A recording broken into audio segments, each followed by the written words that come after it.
ओम श्री गणेशाय नमः। अथ श्री पंचमुखी हनुमत कवचम विनियोगः। ओम अस्य श्री पंचमुखी हनुमत कवच स्तोत्रस्य श्रीरामचंद्र ऋषिः अनुष्टुप् छन्दः। श्रीरामचंद्रो देवता, सीता इति बीजं, हनुमानिति शक्तिः।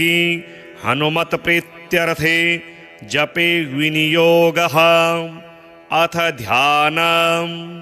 वन्दे वानर नारसिंह खगराट् क्रोडाश्ववक्त्रान्वितं दिव्यालङ्करणं त्रिपञ्चनयनं देदीप्यमानं रुचा। हस्ताब्जैरसिखेटपुस्तकसुधा कुम्भाङ्कुशाद्रिमहलं खट्वाङ्गं फणिभूरुहं दशभुजं सर्वारिवीरापहं।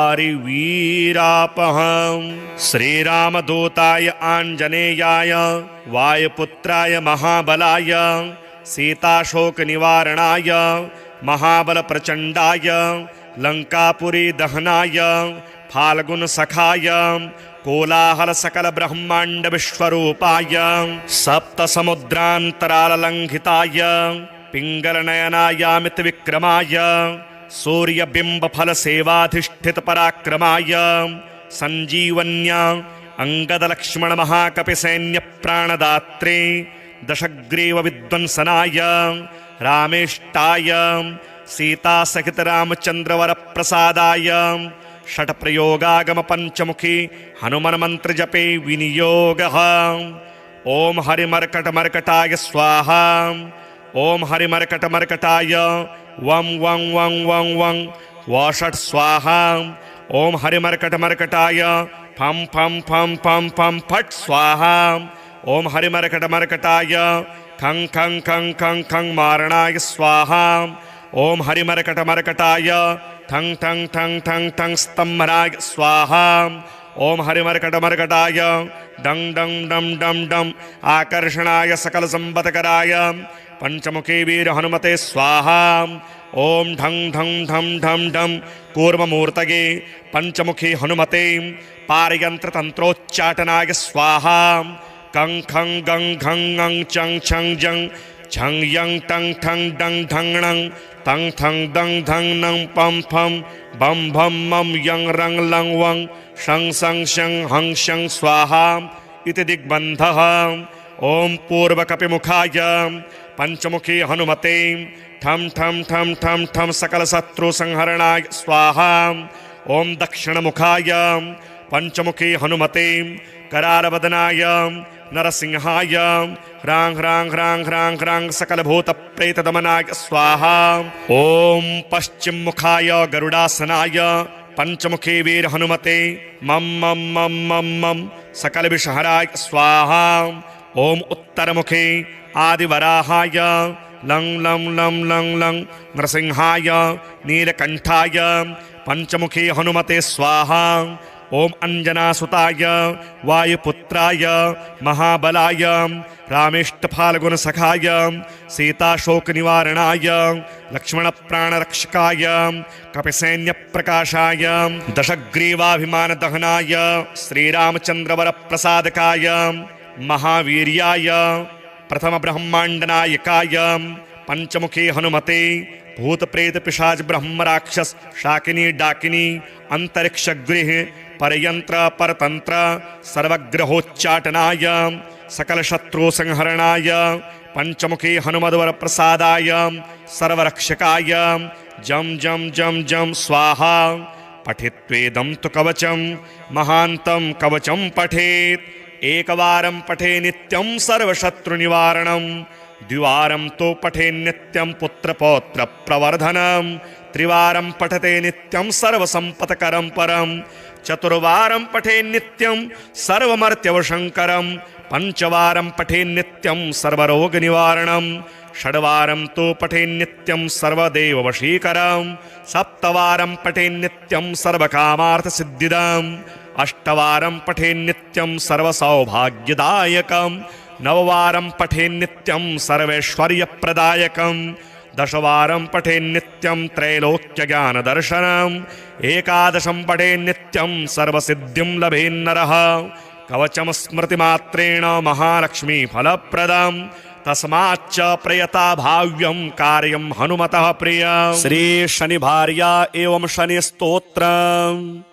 यः पुरा राज्यभ्रष्टाय नलाय प्रददो किल स्वप्ने शौरिः स्वयं मन्त्रं सर्वकामफलप्रदम् क्रोडं नीलाञ्जनप्रख्यं नीलजीमूतसन्निभं छायामार्तण्डसम्भूतं नमस्यामि शनैश्चरम् ॐ नमोऽर्कपुत्राय शनैश्चराय निहारवर्णाञ्जननीलकाय स्मृत्वा रहस्यं भुवि मानुषत्वे फलप्रदो मे भव सूर्यपुत्र। नमोऽस्तु प्रेतराजाय कृष्णवर्णाय ते नमः शनैश्चराय क्रूराय सिद्धिबुद्धिप्रदायिने य एभिर्नामभिः स्तौति तस्य तुष्टो भवाम्यहम् मामकानां भयं तस्य स्वप्नेष्वपि न जायते गार्गेयकौशिकस्यापि पिप्पलादो महामुनिः शनैश्चरकृता पीडा न भवति कदाचन क्रोडस्तु पिङ्गलो बभ्रुः कृष्णो रौद्रोऽन्तको यमः शौरिः शनैश्चरो मन्दः पिप्पलादेन संयुतः एतानि शनिनामानि प्रातरुत्थाय यः पठेत् तस्य शौरेः कृता पीडा न भवति कदाचन ध्वजनी धामनी चैव कंकाली कलहप्रिया कलही कंटकी चापि अजा महिषी तुरंगमा नामानि शनिभार्याह्या नित्यं जपति यः पुमान् तस्य दुःखा विनश्यन्ति सुख सौभाग्यं वर्धते। वन्दे वानर नारसिंह खगराट् क्रोडाश्ववक्त्रान्वितं दिव्यालङ्करणं त्रिपञ्चनयनं देदीप्यमानं रुचां हस्ताब्जैरसिखेटपुस्तकसुधा कुम्भाङ्कुशाद्रिमहलं खट्वाङ्गं फणिभूरुहं दशभुजं सर्वारिवीरापहम्। श्रीरामदूताय आञ्जनेयाय वायुपुत्राय महाबलाय सीताशोकनिवारणाय महाबलप्रचण्डाय लङ्कापुरी दहनाय फाल्गुनसखाय कोलाहलसकलब्रह्माण्डविश्वरूपाय सप्तसमुद्रान्तराललङ्घिताय पिङ्गलनयनायामितविक्रमाय सूर्यबिम्बफलसेवाधिष्ठितपराक्रमाय सञ्जीवन्या अङ्गदलक्ष्मणमहाकपिसैन्यप्राणदात्रे दशग्रीवविध्वंसनाय रामेष्टाय सीतासहितरामचन्द्रवरप्रसादाय षट्प्रयोगागमपञ्चमुखी हनुमन्मन्त्रजपे विनियोगः। ॐ हरिमर्कटमर्कटाय स्वाहा ॐ हरिमर्कटमर्कटाय वं वं वं वं वं वषट् स्वाहा ॐ हरिमर्कटमर्कटाय फं फं फं फं फं फट् स्वाहा ॐ हरिमर्कटमर्कटाय खं खं खं खं खं मारणाय स्वाहा ॐ हरिमर्कटमर्कटाय ठं ठं ठं ठं ठं स्तम्भराय स्वाहा ॐ हरिमर्कटमर्कटाय डं डं डं डं डं आकर्षणाय सकलसम्पत्कराय पंचमुखी वीर हनुमते स्वाहा ओम ढं ढं ढं ढं ढं कूर्ममूर्तये पंचमुखी हनुमते पारयंत्र तंत्रोच्चाटनाय स्वाहा कं खं गं घं ङं चं छं जं छं यं टं ठं डं ढं णं तं थं दं धं नं पं फं बं भं मं यं रं लं वं शं सं शं हं शं स्वाहा इति दिग्बन्धः। ओम पूर्वकपिमुखाय पंचमुखी हनुमते ठं ठं ठं ठं ठं सकलशत्रुसंहरणाय स्वाहा। ओम दक्षिणमुखाय पंचमुखी हनुमते करालवदनाय नरसिंहाय ह्रां ह्रां ह्रां ह्रां ह्रां सकलभूतप्रेतदमनाय स्वाहा। ॐ पश्चिममुखाय गरुडासनाय पंचमुखी वीर हनुमते मम मम मम मम मम सकलविषहराय स्वाहा। ॐ उत्तरमुखे आदिवराहाय लं लं लं लं लं नरसिंहाय नीलकंठाय पंचमुखी हनुमते स्वाहा। ॐ अंजनासुताय वायुपुत्राय महाबलाय रामेष्टफाल्गुनसखाय सीताशोकनिवारणाय लक्ष्मणप्राणरक्षकाय कपिसैन्यप्रकाशाय दशग्रीवाभिमानदहनाय श्रीरामचन्द्रवरप्रसादकाय महावीर्याय प्रथमब्रह्माण्डनायकाय पंचमुखी हनुमते भूतप्रेत पिशाच ब्रह्म राक्षस शाकिनी डाकिनी अंतरिक्षगृह परयंत्र परतंत्र सर्वग्रहोच्चाटनाय सकल शत्रु संहरणाय पंचमुखी हनुमद्वर प्रसादाय सर्वरक्षकाय जम जम जम जम स्वाहा।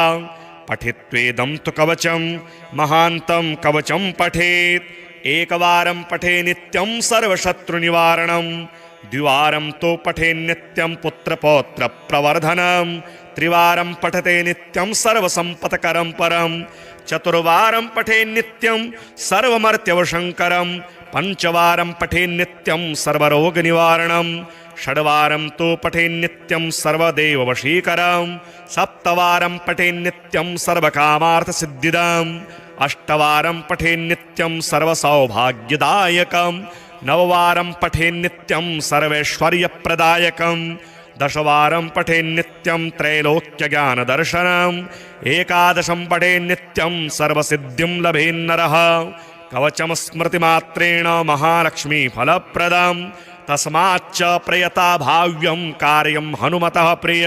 श्री शनिभार्या एवं शनि स्तोत्रम् यः पुरा राज्यभ्रष्टाय नलाय प्रददो किल स्वप्ने शौरिः स्वयं मन्त्रं सर्वकामफलप्रदं क्रोडं नीलाञ्जनप्रख्यं नीलजीमूतसन्निभं छायामार्तण्डसम्भूतं नमस्यामि शनैश्चरम्। ॐ नमोऽर्कपुत्राय शनैश्चराय निहारवर्णाञ्जननीलकाय स्मृत्वा रहस्यं भुवि मानुषत्वे फलप्रदो मे भव सूर्यपुत्र। नमोऽस्तु प्रेतराजाय कृष्णवर्णाय ते नमः शनैश्चराय क्रूराय सिद्धिबुद्धिप्रदायिने य एभिर्नामभिः स्तौति तस्य तुष्टो भवाम्यहं मामकानां भयं तस्य स्वप्नेष्वपि न जायते। गार्गेयकौशिकस्यापि पिप्पलादो महामुनिः शनैश्चरकृता पीडा न भवति कदाचन। क्रोडस्तु पिङ्गलो बभ्रुः कृष्णो रौद्रोऽन्तको यमः शौरिः शनैश्चरो मन्दः पिप्पलादेन संयुतः। एतानि शनिनामानि प्रातरुत्थाय यः पठेत् तस्य शौरेः कृता पीडा न भवति कदाचन। ध्वजनी धामनी चैव कंकाली कलहप्रिया कलही कंटकी चापि अजा महिषी तुरंगमा। नामानि शनिभार्याह्या नित्यं जपति यः पुमान् तस्य दुःखा विनश्यन्ति सुख सौभाग्यं वर्धते। वन्दे वानर नारसिंह खगराट् क्रोडाश्ववक्त्रान्वितं दिव्यालङ्करणं त्रिपञ्चनयनं देदीप्यमानं रुचां हस्ताब्जैरसिखेटपुस्तकसुधा कुम्भाङ्कुशाद्रिमहलं खट्वाङ्गं फणिभूरुहं दशभुजं सर्वारिवीरापहं। श्रीरामदूताय आञ्जनेयाय वायुपुत्राय महाबलाय सीताशोकनिवारणाय महाबलप्रचण्डाय लङ्कापुरी दहनाय फाल्गुनसखाय कोलाहल सकल ब्रह्मांड विश्वरूपाय सप्त समुद्रांतराललंघिताय पिंगल नयनायामित विक्रमाय सूर्यबिंब फल सेवाधिष्ठित पराक्रमाय संजीवन्या अंगद लक्ष्मण महाकपि सैन्य प्राणदात्रे दशग्रीव विद्वंसनाय रामेष्टाय सीता सहित रामचंद्र वर प्रसादाय षट प्रयोगागम पंचमुखी हनुमान मंत्र जपे विनियोगः। ओम हरिमर्कट मर्कटाय स्वाहा। ओम हरिमर्कट मर्कटाय वं वं वं वं वं वषट स्वाहा। ओम हरिमर्कट मर्कटाय फं फं फं फं फं फट स्वाहा। ओम हरिमर्कट मर्कटाय खं खं खं खं खं मारणाय स्वाहा। ओम हरिमर्कट मर्कटाय ठं ठं ठं ठं ठं स्तंभनाय स्वाहा। ओम हरिमर्कट मर्कटाय डं डं डं डं डं आकर्षणाय सकल संपत्कराय पंचमुखी वीर हनुमते स्वाहा। ओम ढं ढं ढं ढं ढं कूर्ममूर्तये पंचमुखी हनुमते पारयंत्र तंत्रोच्चाटनाय स्वाहा। कं खं गं घं ङं चं छं जं झं यं टं ठं डं ढं णं तं थं दं धं नं पं फं बं भं मं यं रं लं वं शं सं शं हं शं स्वाहा इति दिग्बन्धः। ओम पूर्वकपिमुखाय पंचमुखी हनुमते ठं ठं ठं ठं ठं सकल शत्रु संहरणाय स्वाहा। ओम दक्षिणमुखाय पंचमुखी हनुमते करालवदनाय नरसिंहाय ह्रां ह्रां ह्रां ह्रां ह्रां सकल भूत प्रेत दमनाय स्वाहा। ओम पश्चिम मुखाय गरुडासनाय पंचमुखी वीर हनुमते मम मम मम मम मम सकल विषहराय स्वाहा। ओम उत्तर मुखे आदिवराहाय लं लं लं लं लं नरसिंहाय नीलकंठाय पंचमुखी हनुमते स्वाहा। ओम अंजनासुताय वायुपुत्राय महाबलाय रामेष्टफाल्गुन सखाय सीताशोक निवारणाय लक्ष्मण प्राणरक्षकाय कपिसैन्य प्रकाशाय दशग्रीवाभिमान दहनाय श्रीरामचंद्रवर प्रसादकाय महावीर्याय प्रथम ब्रह्मांडनायकाय पंचमुखी हनुमते भूत प्रेत पिशाच ब्रह्म राक्षस शाकिनी डाकिनी अंतरिक्ष गृह परयंत्र परतंत्र सर्वग्रहोच्चाटनाय सकल शत्रु संहरणाय पंचमुखी हनुमद्वर प्रसादाय सर्वरक्षकाय जम जम जम जम स्वाहा।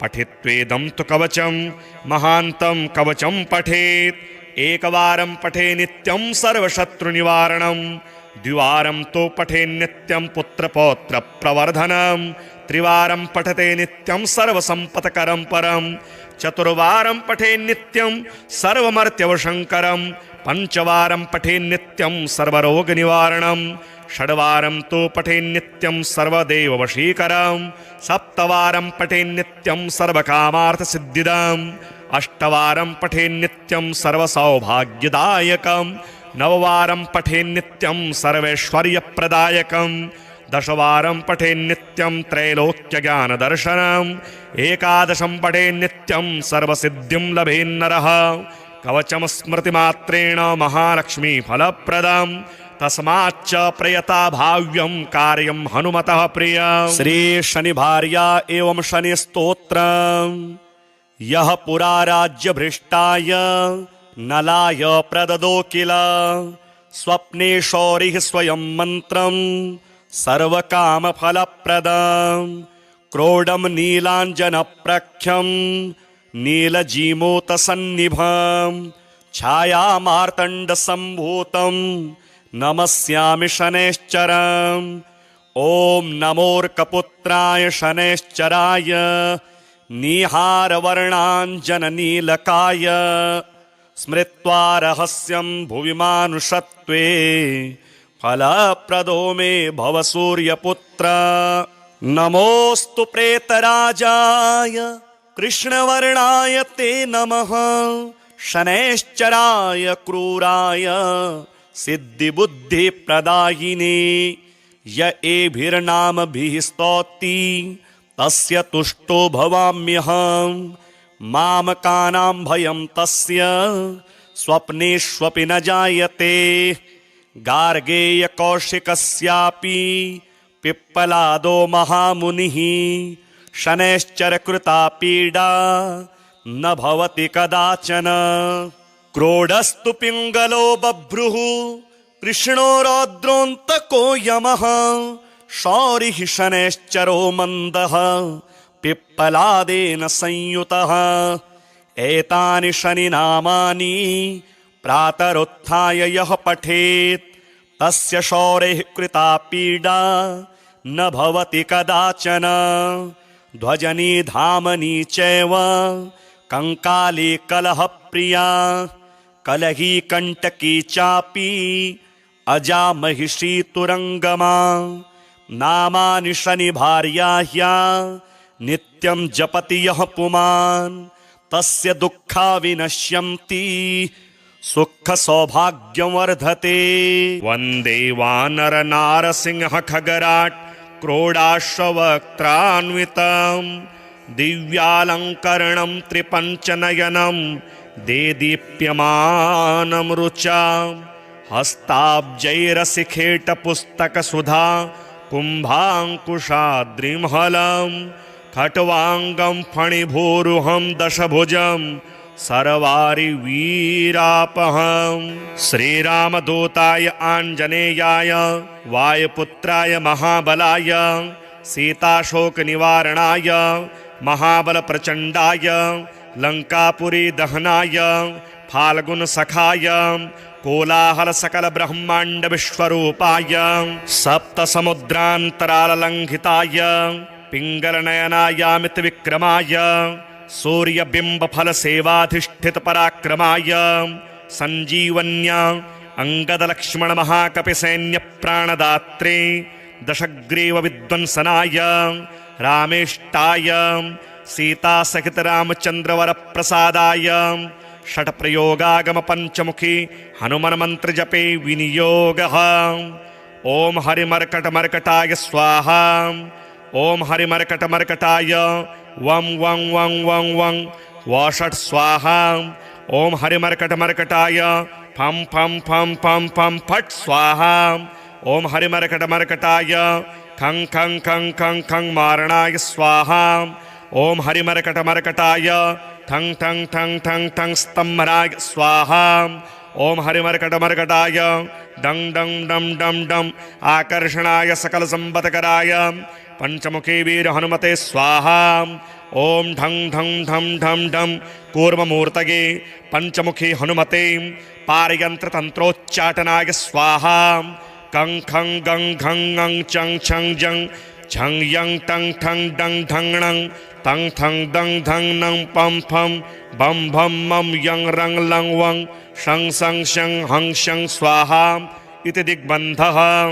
ओम पूर्वकपिमुखाय पंचमुखी हनुमते ठं ठं ठं ठं ठं सकलशत्रुसंहरणाय स्वाहा।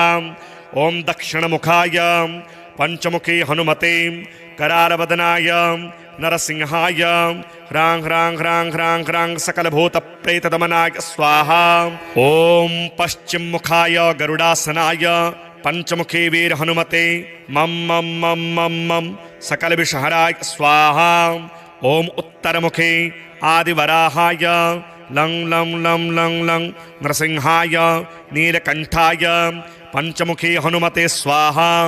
ओम अंजनासुताय वायुपुत्राय महाबलाय रामेष्टफाल्गुनसखाय सीताशोकनिवारणाय लक्ष्मणप्राणरक्षकाय कपिसैन्यप्रकाशाय दशग्रीवाभिमानदहनाय श्रीरामचन्द्रवरप्रसादकाय महावीर्याय प्रथम ब्रह्मांडनायकाय पंचमुखी हनुमते भूतप्रेत पिशाच ब्रह्म राक्षस शाकिनी डाकिनी अंतरिक्षगृह परयंत्र परतंत्र सर्वग्रहोच्चाटनाय सकल शत्रु संहरणाय पंचमुखी हनुमद्वर प्रसादाय सर्वरक्षकाय जम जम जम जम स्वाहा। पठित्वेदं तु कवचं महान्तं कवचं पठेत् एकवारं पठे नित्यं सर्वशत्रुनिवारणं द्विवारं तो पठे नित्यं पुत्रपौत्र प्रवर्धनं त्रिवारं पठते नित्यं सर्वसम्पत्करं परं चतुर्वारं पठे नित्यं सर्वमर्त्यवशङ्करं पञ्चवारं पठे नित्यं सर्वरोगनिवारणं षड्वारं तु पठे नित्यं सर्वदेववशीकरं सप्तवारं पठे नित्यं सर्वकामार्थसिद्धिदम् अष्टवारं पठे नित्यं सर्वसौभाग्यदायकं नववारं पठे नित्यं सर्वैश्वर्यप्रदायकं दशवारं पठे नित्यं त्रैलोक्यज्ञानदर्शनम् एकादशं पठे नित्यं सर्वसिद्धिं लभेन्नरः कवचं स्मृतिमात्रेण महालक्ष्मीफलप्रदम् तस्माच्च प्रयता भाव्यं कार्यं हनुमतः प्रियम्। श्री शनिभार्या एवं शनि स्तोत्रम् यः पुरा राज्यभ्रष्टाय नलाय प्रददो किल स्वप्ने शौरिः स्वयं मन्त्रम् सर्वकामफलप्रदम् क्रोडं नीलाञ्जनप्रख्यं नीलजीमूतसन्निभम् छायामार्तण्डसम्भूतं नमस्यामि शनैश्चरम् ॐ नमोऽर्कपुत्राय शनैश्चराय निहारवर्णाञ्जननीलकाय स्मृत्वा रहस्यं भुवि मानुषत्वे फलप्रदो मे भव सूर्यपुत्र नमोऽस्तु प्रेतराजाय कृष्णवर्णाय ते नमः शनैश्चराय क्रूराय सिद्धिबुद्धिप्रदायिने य एभिर्नामभिः स्तौति तस्य तुष्टो भवाम्यहम् मामकानां भयं तस्य स्वप्नेष्वपि न जायते गार्गेयकौशिकस्यापि पिप्पलादो महामुनिः शनैश्चरकृता पीडा न भवति कदाचन क्रोडस्तु पिङ्गलो बभ्रुः कृष्णो रौद्रोऽन्तको यमः शौरिः शनैश्चरो मन्दः पिप्पलादेन संयुतः एतानि शनिनामानि प्रातरुत्थाय यः पठेत् तस्य शौरेः कृता पीडा न भवति कदाचन ध्वजनी धामनी चैव कंकाली कलहप्रिया कलही कंटकी चापि अजा महिषी तुरंगमा नामानि शनिभार्याह्या नित्यं जपति यः पुमान् तस्य दुःखा विनश्यन्ति सुख सौभाग्यं वर्धते। वन्दे वानर नारसिंह खगराट् क्रोडाश्ववक्त्रान्वितं दिव्यालङ्करणं त्रिपञ्चनयनं देदीप्यमानं रुचां हस्ताब्जैरसिखेटपुस्तकसुधा कुम्भाङ्कुशाद्रिमहलं खट्वाङ्गं फणिभूरुहं दशभुजं सर्वारिवीरापहं श्रीरामदूताय आञ्जनेयाय वायुपुत्राय महाबलाय सीताशोकनिवारणाय महाबलप्रचण्डाय लङ्कापुरी दहनाय फाल्गुनसखाय कोलाहलसकलब्रह्माण्डविश्वरूपाय सप्तसमुद्रान्तराललङ्घिताय पिङ्गलनयनायामितविक्रमाय सूर्यबिम्बफलसेवाधिष्ठितपराक्रमाय सञ्जीवन्या अङ्गदलक्ष्मणमहाकपिसैन्यप्राणदात्रे दशग्रीवविध्वंसनाय रामेष्टाय सीतासहितरामचन्द्रवरप्रसादाय षट्प्रयोगागमपञ्चमुखी हनुमन्मन्त्रजपे विनियोगः।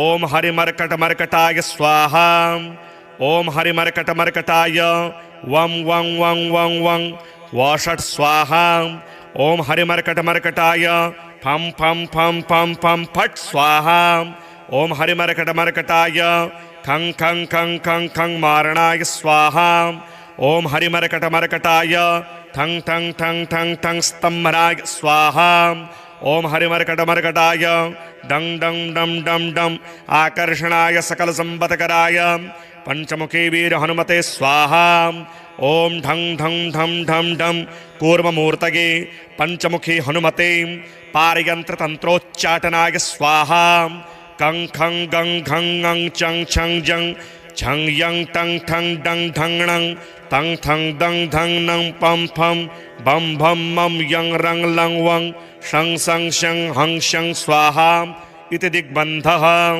ॐ पूर्वकपिमुखाय पञ्चमुखी हनुमते ठं ठं ठं ठं ठं सकलशत्रुसंहरणाय स्वाहा। ॐ दक्षिणमुखाय पञ्चमुखी हनुमते करालवदनाय नरसिंहाय ह्रां ह्रां ह्रां ह्रां ह्रां सकलभूतप्रेतदमनाय स्वाहा। ॐ पश्चिममुखाय गरुडासनाय पञ्चमुखी वीर हनुमते मं मं मं मं मं सकलविषहराय स्वाहा। ॐ उत्तरमुखे आदिवराहाय लं लं लं लं लं नरसिंहाय नीलकण्ठाय पञ्चमुखी हनुमते स्वाहा। ॐ अञ्जनासुताय वायुपुत्राय महाबलाय रामेष्टफाल्गुनसखाय सीताशोकनिवारणाय लक्ष्मणप्राणरक्षकाय कपिसैन्यप्रकाशाय दशग्रीवाभिमानदहनाय श्रीरामचन्द्रवरप्रसादकाय महावीर्याय प्रथमब्रह्माण्डनायकाय पञ्चमुखी हनुमते भूतप्रेतपिशाच ब्रह्मराक्षस शाकिनी डाकिनी अंतरिक्षगृह परयंत्र परतंत्र सर्वग्रहोच्चाटनाय सकलशत्रुसंहरणाय पञ्चमुखी हनुमद्वरप्रसादाय सर्वरक्षकाय जं जं जं जं स्वाहा। पठित्वेदं तु कवचं महान्तं कवचं पठेत् एकवारं पठे नित्यं सर्वशत्रुनिवारणं द्विवारं तो पठे नित्यं पुत्रपौत्रप्रवर्धनं त्रिवारं पठते नित्यं सर्वसम्पत्करं परं चतुर्वारं पठे नित्यं सर्वमर्त्यवशङ्करं पञ्चवारं पठे नित्यं सर्वरोगनिवारणं षड्वारं तो पठे नित्यं सर्वदेववशीकरं सप्तवारं पठे नित्यं सर्वकामार्थसिद्धिदम् अष्टवारं पठे नित्यं सर्वसौभाग्यदायकं नववारं पठे नित्यं सर्वैश्वर्यप्रदायकं दशवारं पठे नित्यं त्रैलोक्यज्ञानदर्शनम् एकादशं पठे नित्यं सर्वसिद्धिं लभेन्नरः कवचं स्मृतिमात्रेण महालक्ष्मीफलप्रदं तस्माच्च प्रयता भाव्यं कार्यं हनुमतः प्रियम्। श्री शनिभार्या एवं शनिस्तोत्रम् यः पुरा राज्यभ्रष्टाय नलाय प्रददो किल स्वप्ने शौरिः स्वयं मन्त्रं सर्वकामफलप्रदं क्रोडं नीलाञ्जनप्रख्यं नीलजीमूतसन्निभं छायामार्तण्डसम्भूतं नमस्यामि शनैश्चरम्। ॐ नमोऽर्कपुत्राय शनैश्चराय नीहारवर्णाञ्जननीलकाय स्मृत्वा रहस्यं भुवि मानुषत्वे फलप्रदो मे भव सूर्यपुत्र। नमोऽस्तु प्रेतराजाय कृष्णवर्णाय ते नमः शनैश्चराय क्रूराय सिद्धिबुद्धिप्रदायिने य एभिर्नामभिः स्तौति तस्य तुष्टो भवाम्यहं मामकानां भयं तस्य स्वप्नेष्वपि न जायते। गार्गेयकौशिकस्यापि पिप्पलादो महामुनिः शनैश्चरकृता पीडा न भवति कदाचन। क्रोडस्तु पिङ्गलो बभ्रुः कृष्णो रौद्रोऽन्तको यमः शौरिः शनैश्चरो मन्दः पिप्पलादेन संयुतः। एतानि शनिनामानि प्रातरुत्थाय यः पठेत् तस्य शौरेः कृता पीडा न भवति कदाचन। ध्वजनी धामनी चैव कंकाली कलहप्रिया कलही कंटकी चापि अजा महिषी तुरंगमा। नामानि शनिभार्याह्या नित्यं जपति यः पुमान् तस्य दुःखा विनश्यन्ति सुख सौभाग्यं वर्धते। वन्दे वानर नारसिंह खगराट् क्रोडाश्ववक्त्रान्वितं दिव्यालङ्करणं त्रिपञ्चनयनं देदीप्यमानं रुचां हस्ताब्जैरसिखेटपुस्तकसुधा कुम्भाङ्कुशाद्रिमहलं खट्वाङ्गं फणिभूरुहं दशभुजं सर्वारिवीरापहं श्रीरामदूताय आञ्जनेयाय वायुपुत्राय महाबलाय सीताशोकनिवारणाय महाबलप्रचण्डाय लङ्कापुरी दहनाय फाल्गुनसखाय कोलाहल सकल ब्रह्मांड विश्वरूपाय सप्तसमुद्रान्तराललङ्घिताय पिङ्गलनयनायामित विक्रमाय सूर्यबिम्बफल सेवाधिष्ठित पराक्रमाय संजीवन्या अंगदलक्ष्मण महाकपिसैन्य प्राणदात्रे दशग्रीव विद्वंसनाय रामेष्टाय सीता सहित रामचंद्रवर प्रसादाय षट प्रयोगागम पंचमुखी हनुमान मंत्र जपे विनियोगः। ओम हरिमर्कट मर्कटाय स्वाहा। ओम हरिमर्कट मर्कटाय वं वं वं वं वं वषट् स्वाहा। ओम हरिमर्कट मर्कटाय फं फं फं फं फं फट् स्वाहा। ओम हरिमर्कट मर्कटाय खं खं खं खं खं मारणाय स्वाहा। ओम हरिमर्कट मर्कटाय ठं ठं ठं ठं ठं स्तंभनाय स्वाहा।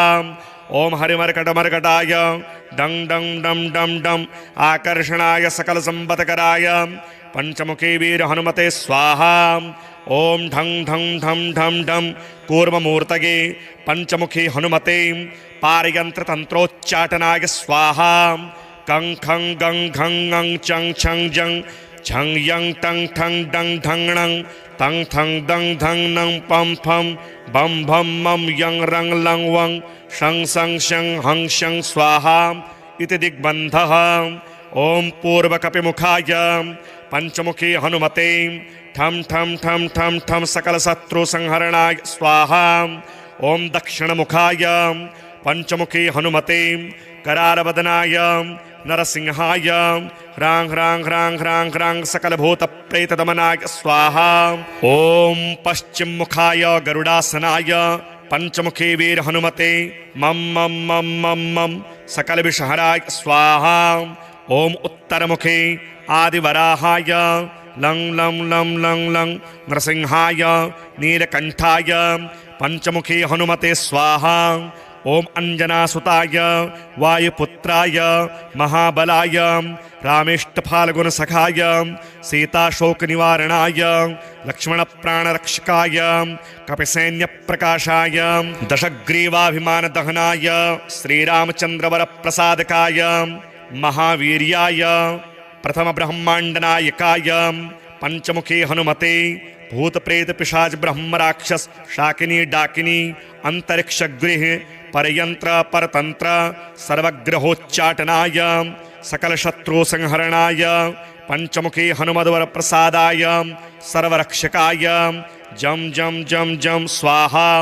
पठित्वेदं तु कवचं महान्तं कवचं पठेत् एकवारं पठे नित्यं सर्वशत्रुनिवारणं द्विवारं तो पठे नित्यं पुत्रपौत्र प्रवर्धनं त्रिवारं पठते नित्यं सर्वसंपत्करं परं चतुर्वारं पठे नित्यं सर्वमर्त्यवशंकरं पंचवारं पठे नित्यं सर्वरोगनिवारणं षड्वारं तो पठे नित्यं सर्वदेववशीकरं सप्तवारं पठे नित्यं सर्वकामार्थसिद्धिदम् अष्टवारं पठे नित्यं सर्वसौभाग्यदायकं नववारं पठे नित्यं सर्वैश्वर्यप्रदायकं दशवारं पठे नित्यं त्रैलोक्यज्ञानदर्शनम् एकादशं पठे नित्यं सर्वसिद्धिं लभेन्नरः कवचं स्मृतिमात्रेण महालक्ष्मीफलप्रदम् तस्माच्च प्रयता भाव्यं कार्यं हनुमतः प्रियम्। श्री शनिभार्या एवं शनि स्तोत्रम् यः पुरा राज्यभ्रष्टाय नलाय प्रददो किल स्वप्ने शौरिः स्वयं मन्त्रं सर्वकामफलप्रदं क्रोडं नीलाञ्जनप्रख्यं नीलजीमूतसन्निभं छायामार्तण्डसम्भूतं नमस्यामि शनैश्चरम्। ॐ नमोऽर्कपुत्राय शनैश्चराय निहारवर्णाञ्जननीलकाय स्मृत्वा रहस्यं भुवि मानुषत्वे फलप्रदो मे भव सूर्यपुत्र। नमोऽस्तु प्रेतराजाय कृष्णवर्णाय ते नमः। शनैश्चराय क्रूराय सिद्धिबुद्धिप्रदायिने य एभिर्नामभिः स्तौति तस्य तुष्टो भवाम्यहम्। मामकानां भयं तस्य स्वप्नेष्वपि न जायते। गार्गेयकौशिकस्यापि पिप्पलादो महामुनिः शनैश्चरकृता पीडा न भवति कदाचन।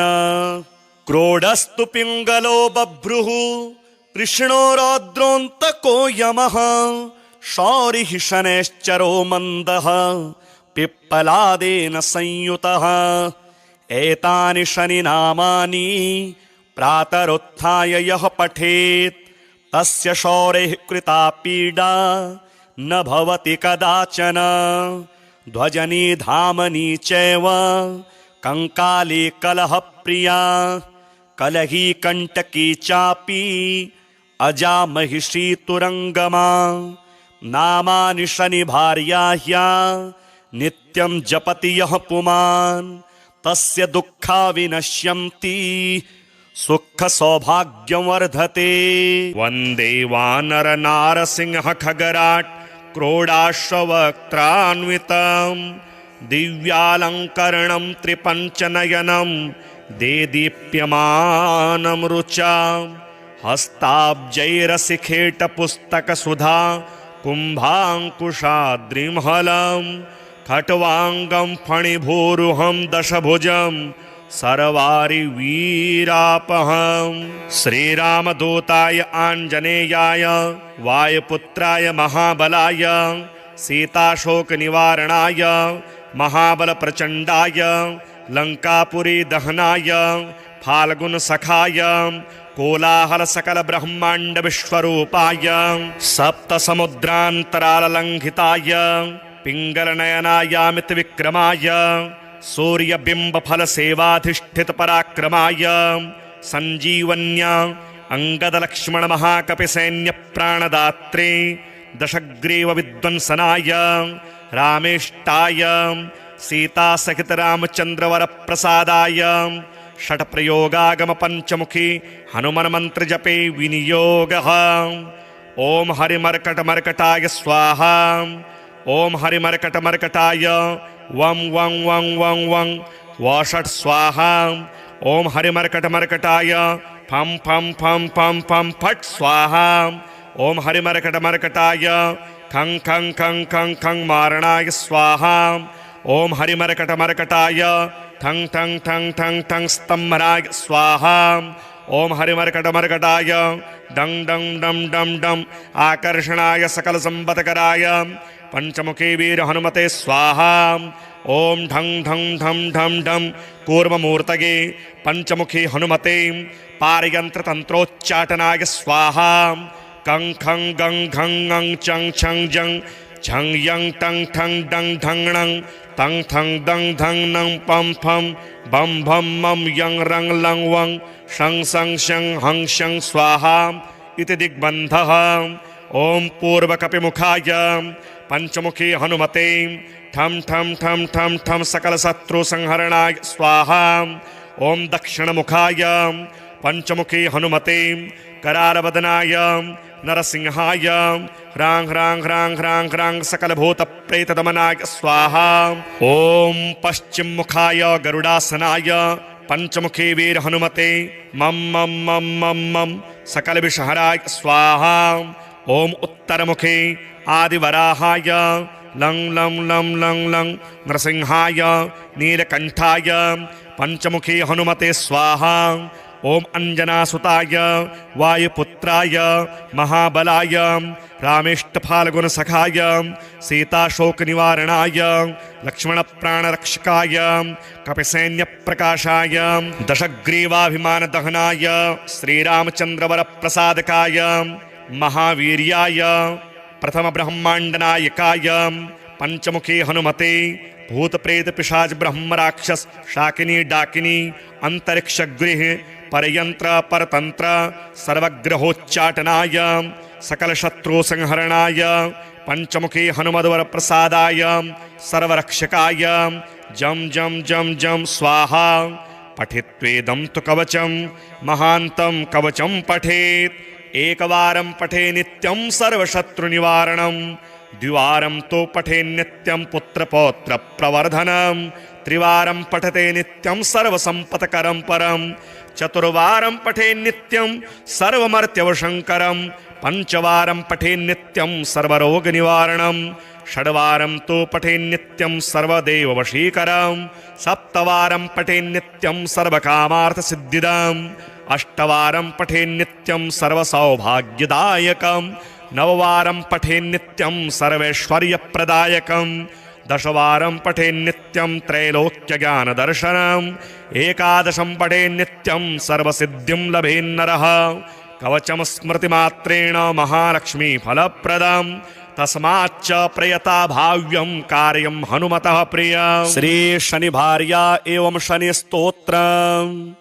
यः पुरा राज्य भ्रष्टाय नलाय प्रददो किल स्वप्ने शौरिः स्वयं मन्त्रं सर्वकाम फलप्रदम् क्रोडं नीलाञ्जनप्रख्यं नीलजीमूतसन्निभं छायामार्तण्डसम्भूतं नमस्यामि शनैश्चरम् ॐ नमोऽर्कपुत्राय शनैश्चराय नीहारवर्णाञ्जननीलकाय स्मृत्वा रहस्यं भुवि मानुषत्वे फलप्रदो मे भव सूर्यपुत्र।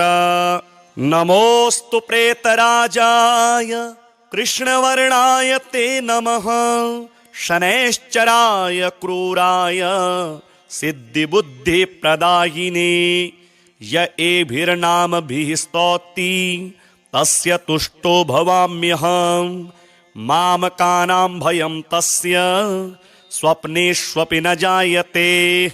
गार्गेयकौशिकस्यापि पिप्पलादो महामुनिः शनैश्चरकृता पीडा न भवति कदाचन। क्रोडस्तु पिङ्गलो बभ्रुः कृष्णो रौद्रोऽन्तको यमः शौरिः शनैश्चरो मन्दः पिप्पलादेन संयुतः।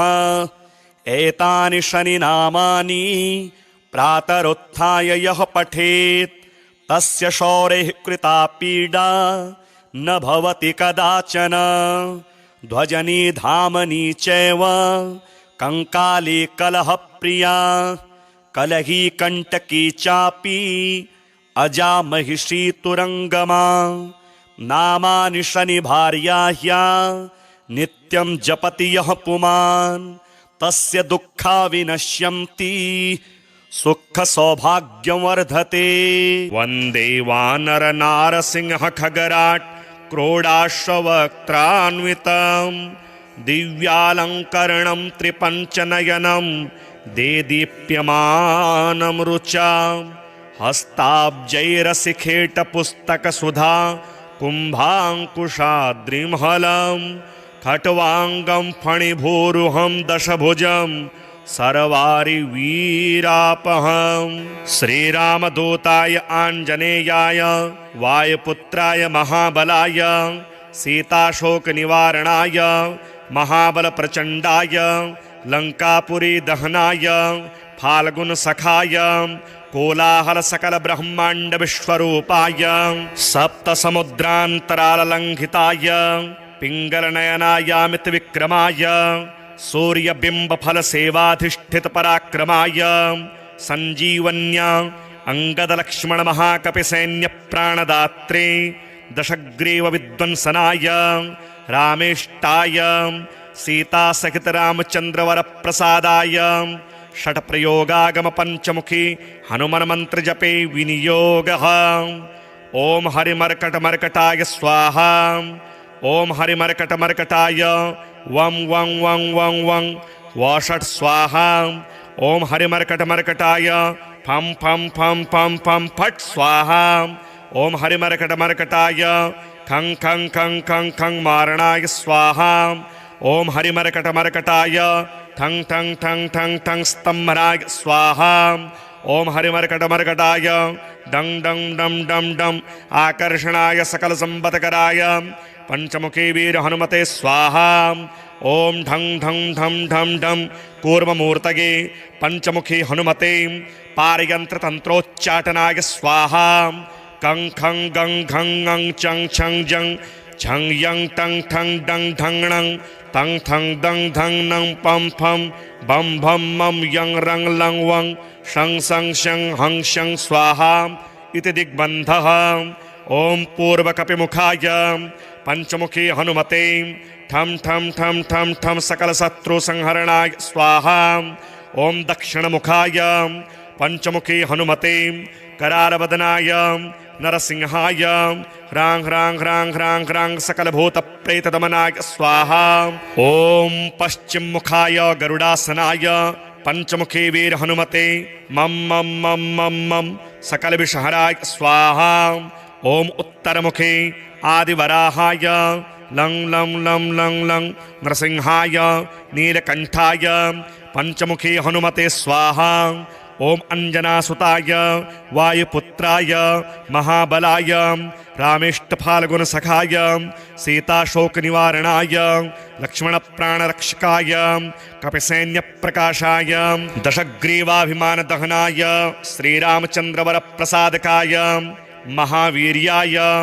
प्रथमब्रह्माण्डनायकाय पंचमुखी हनुमते भूतप्रेत पिशाच ब्रह्मराक्षस शाकिनी डाकिनी अंतरिक्षगृह परयंत्र परतंत्र सर्वग्रहोच्चाटनाय सकलशत्रुसंहरणाय पंचमुखी हनुमद्वर प्रसादाय सर्वरक्षकाय जम जम जम जम स्वाहा पठित्वेदं तु कवचं महान्तं कवचं पठेत् एकवारं पठे नित्यं सर्वशत्रुनिवारणं द्विवारं तो पठे नित्यं पुत्रपौत्र प्रवर्धनं त्रिवारं पठते नित्यं सर्वसम्पत्करं परं चतुर्वारं पठे नित्यं सर्वमर्त्यवशङ्करं पंचवारं पठे नित्यं सर्वरोगनिवारणं षड्वारं तो पठे नित्यं सर्वदेववशीकरं सप्तवारं पठे नित्यं सर्वकामार्थसिद्धिदम् अष्टवारं पठे नित्यं सर्वसौभाग्यदायकं नववारं पठे नित्यं